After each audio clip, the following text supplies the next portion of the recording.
በዚሁ ባሳለፍነው ሳምንት የኢፌዴሪ ጠቅላይ ሚኒስትር አብይ አህመድ በሕዝብ እንደራሴዎች ምክር ቤት 21ኛ መደበኛ ስብሰባ ከምክር ቤቱ አባላት ለተነሱላቸው በርካታ ጥያቄዎች የሰጡትን ምላሽና ማብራሪያ ዋናው መነጋገሪያ ነበር። 3 ሰዓታትን በወሰደው በዚህ ስብሰባ በፌዴራል መንግስት የ2017 በጀት ዓመት ግማሽ ዓመት አፈጻጸምን መነሻ በማድረግ ፖለቲካዊ፣ ኢኮኖሚያዊ፣ ዲፕሎማሲያዊ እንዲሁም ማህበራዊ ጉዳዮች በስፋት ተነስተው ምላሽ ተሰጥቶባቸዋል። እኛም በሳምንቱ ሰፊ ትኩረት የሰጠነው ጉዳይ የነበረው ይሄንን መድረክ ለመጀመሪያው የትኩረት ርዕሰ ጉዳይነት መርጠነዋል። ሪፖርተራችን ኤርሚያስ በጋሻው አሰናድቶታል። ተከታትለን እንመለስ።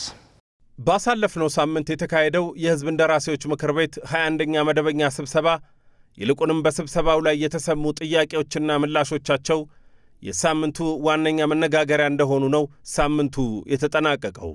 3 ሰዓታት በወሰደው በዚህ ስብሰባ በፌዴራል መንግስት የ2017 በጀት ዓመት ግማሽ ዓመት አፈጻጸም መነሻ በርካታ የህዝብ እንደራሴዎች ጥያቄዎችን ለጠቅላይ ሚኒስትር አብይ አህመድ አንስተዋል። ምላሽና ማብራሪያም ተሰጥቶባቸዋል። አንዱ ጉዳይ የትግራይ ክልል ወቅታዊ ሁኔታ ነበር። ክልሉ ወደ ጦርነት እንዳያመራ ስጋት የገባቸው የህዝብ እንደራሴዎች ነበሩ ጥያቄ የሰነዘሩት። ጠቅላይ ሚኒስትር አብይ የህወሓትን ክፍፍል በተመለከተ በቀጥታ ከመመለስ ተቆጥበው ነበር ምላሽ መስጠት የወደዱት።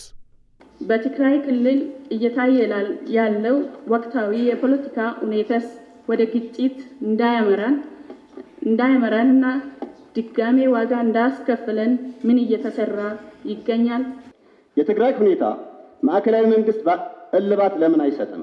ህወሓት እስከ መቼ ሰላም እየነሳ ይኖራል? የስልጣን ሱስ የትግራይ ህዝብ እረፍት በመንሳት ሰላም እንዳይኖር የፕሪቶሪያ ስምምነት እየጣሱ ይገኛል። አደብ እንዲገዙ መደረግ አለበት የማምናለሁ። ዲያሩ ለአጠቃላይ ሰላም ብቻ ሳይሆን ለትግራይ ህዝብ ተጠቃሚ ስለሚያደርግ በተሟላ መንገድ መፈጸም ይኖርበታል። የተፈናቀሉ በሚመለከት በራያ እና በጸለምት ጥሩ ስራ ተሰርቷል። በወልቃይት አካባቢ የተጀመሩ ጉዳዮች በተፈለገው ደረጃ አልሄዱም። አሁን በእኛ በኩል ማስተላለፍ የምንፈልገው መልእክት የፌዴራል መንግስት ከነገ ጀምሮም ቢሆን የተፈናቀሉ ሰዎች ለመመለስ ዝግጁ ነው። በዚያ ሳይድ በቂ ትብብር ከተደረገልን ፍላጎታችን ዜጎች ወደ መንደራቸው ሄደው የተለመደው ህይወታቸውን እንዲመሩ ነው። ያ እንዳይሆን እያደረገ ያለው ሂዩማኒቲ እና ፖለቲክስ በጣም ተቀላቅሎ ነው። በተፈናቀሉ ሰዎች ላይ የሚሰራ ፖለቲካ ጉዳት አለው። ኢንትሪም አድሚኒስትሬሽኑ እስከሚቀጥለው ምርጫ ድረስ ስራውን እየሰራ ህዝቡን ለምርጫ ማዘጋጀትና ህዝቡን የስልጣን ባለቤት የማድረጉን ፕሮሰስ ማረጋገጥ ይጠበቅበታል። ይህን ለማድረግ ፕሬዝዳንት ጌታቸው እና ምክትል ፕሬዝዳንት ታደሰ ወረደ እንዲሁም ጻድቃን ገብረትንሳኤ ጋር ልዩ ውይይቶች ስናደርግ ቆይተን የተለያዩ ፕሮፖዛሎች ቀርበዋል። ከነሱ በተጨማሪ ከፓርቲዎች ጋር ከቲፒኤልኤፍም ከሌሎች ፓርቲዎች ጋር ንግግሮች እያደረግን ነው። በዚህ ንግግር መሰረት ህግ አሻሽለን ለሚቀጥለው 1 ዓመት መጠነኛ ማሻሻያ አድርገን ኢንትሪም አድሚኒስትሬሽን ይቀጥላል የሚል እምነት ነው በእኛ በኩል ያለው። ሲቀጥል በግለሰቦች ደረጃ ለውጥ ሊካሄድ ይችላል። ግለሰቦች ሊቀያየሩ ይችላሉ። የነበረው ስራ ተገምግሞ በጠንካራ ጎናቸው ተሞግሰው በደካማ ጎናቸው ተወቅሰው የሚቀያየሩ ግለሰቦች ሊኖሩ ይችላሉ። ከባህር ዳር ምርጫ ክልል የተመረጡት የአብን ተወካዩ ዶክተር ደሳለኝ ጫኔ 14 ደቂቃ ገደማ ወስደው ዘለግ ያለ አቋማቸውን አንጸባርቀዋል። በእስር ላይ የሚገኙ የአማራ ፖለቲከኞችና የመገናኛ ብዙሃን ባለሙያዎች ፍትህ የማግኘት ጉዳይ ከጠቀሷቸው ጉዳዮች መካከል የሚገኝ ነበር። 182 የሚደርሱ አማራዎች በ25 የሽብርና ህገ መንግስታዊ ወንጀሎች መዝገብ ተከሰው ያለ ፍትህ ለ20 ወራት በፍርድ ቤት ይመላለሳሉ። የዘገየ ፍትህ እንደተነፈገ ይቆጠራል እንዲሉ የፍትህ ስርዓቱ ዛሬም ቀልጣፋና ፍትሃዊ ውጤት ማምጣት እንዳልቻለ አመላካች ነው። በኢህአዴግ ጊዜ ይደረግ እንደነበረው ሁሉ ፍርድ ቤት በተደጋጋሚ ይመላለሳሉ። ፍትህ ግን እንደ ሰማይ ርቋቸዋል። በጦር ሜዳ እያዋጉ ተይዘው የታሰሩ የህወሓት አመራሮችን በአጭር ጊዜ የፈታ መንግስት በገዢው ፓርቲ አሰራሮች ላይ የሰላ ትችት የሚሰነዝሩ አማራዎችን ይህን ያህል ጊዜ ያለ ፍርድ ማሰር የገዢውን ፓርቲ አባላት ጠር ፖሊሲዎች በግላጭ የሚያሳይ ነው። ከፍትህ ስራ ጋር ተያይዞ የተነሳው በአንድ በኩል ክስ አቅርባችሁ ክሱ ተጓተተ ይባላል። የኛ ስራ ወንጀለኛ ላልነው ሰው ክስ ማቅረብ ነው። መልሰን ፍርድ የምናስፈርድ ከሆነ የሚታሰበው የቼክ ኤንድ ባላንስ ጉዳይ ጠፋ ማለት ነው። ባይከሰሱ ሳይከሰሱ ታሰሩ ይባላል። ታስረው ከተከሰሱ ግን መንግስት ሚናውን እየተወጣ እንዳለ ቢወሰድ ጥሩ ይመስለኛል። ይሄ ሆኖ ነፃነት ለማስተዳደር ችግር አለ። ዲሞክራሲን፣ ነፃነትን፣ ህግን በቅጡ ልምምድ ስላልነበረን አሁን እንቸገራለን። ለዚያም መንግስት መታገስ ይኖርበታል በብዙ። ጠቅላይ ሚኒስትር አብይ አህመድ አሁንም መንግስት ለንግግር ዝግጁ መሆኑን በገለጹበት ማብራሪያቸው እየተደራደሩም አልተደራደርንም የሚሉ አሉ ስላሏቸው በበረሃ ስለሚገኙ የነፍጥ ታጋዮች ጉዳይም አንስተዋል። ባለፈው ፓርላማ ላይ ድርድር እያካሄድን ነው ከተቃዋሚዎች ጋር ብያችሁ ነበር። ከኦነጎችም አማራ ክልል አካባቢ ካሉ የሚንቀሳቀሱ ኃይሎችም ድርድሮች ነበሩ። በነገራችን ላይ በአማራም በኦሮሚያም በየትኛውም ጎጥ ያለ የጎበዝ አለቃ በየትኛውም ጎጥ ያለ በግራም በቀኝ ይደራደራል።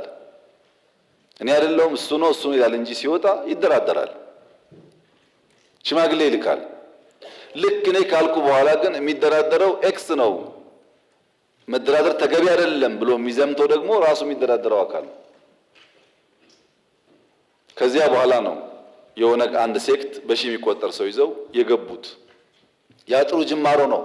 ለተቀሩት መልእክታችን በዚያው መንገድ ተደራድራችሁ በሰላም ግቡ ነው። አማራ ክልል ላሉትም እንደዚሁ በሰላም ግቡ። መንግስት ሁልጊዜም እጁ የተዘረጋ ነው። በድርድር በሰላም ጉዳያችን ለመፍታት ትልቅ ፍላጎት አለን። ጥቅም ስለሌለው ዓላማውን ስለማያሳካ 5 ዓመት ብንዋጋ 6 ብንዋጋ ማንም ሰው 4 ኪሎ ስለማይደርስ ዋጋ የለውም። ዓላማ ለሌለው ነገር ደግሞ መጋደል ተገቢ ነው ብለን አናስብም እና ሰላሙ ከማንም በላይ እኛ የምንፈልገው ጉዳይ እንደሆነ ቢታሰብ። ሬውተርስ የዜና ወኪል ኢትዮጵያና ኤርትራ ወደ ጦርነት ሊገቡ ከጫፍ ላይ ናቸው የሚል ስጋት አዘል ዘገባ አውጥቶ ነበር ከሰሞኑ።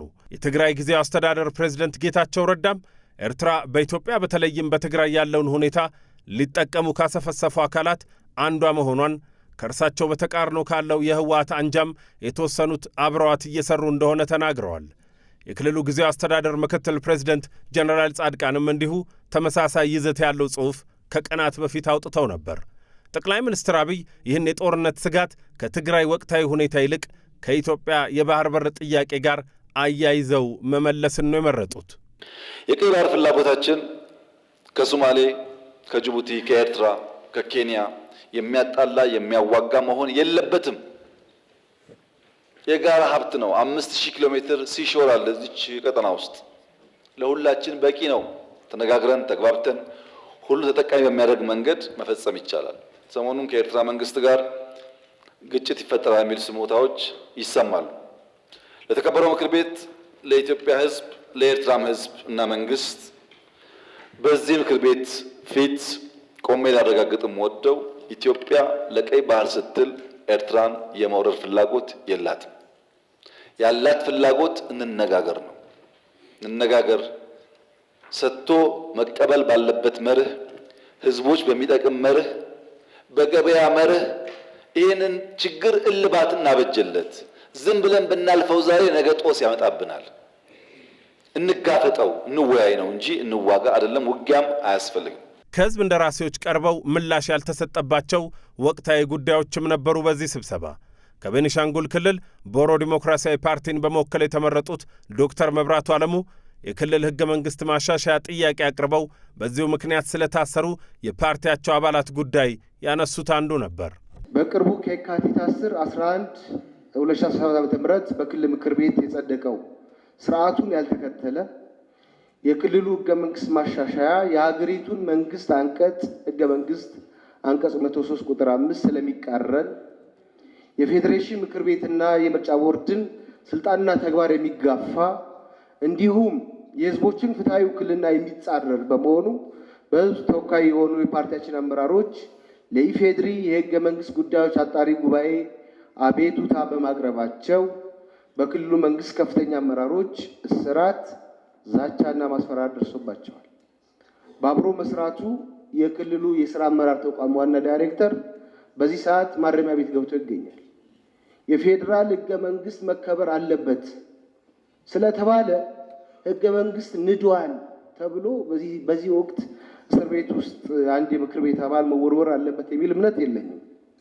ፓርቲያችንም ላይ ጽንፈኛ ፓርቲ ነው በሚል ጅምላ ፍረጃ በክልሉ ከፍተኛ አመራሮች በአሁኑ ሰዓት በየወረዳው ወጥተው በሚዲያዎችም ጭምር ተዘምቶብናል።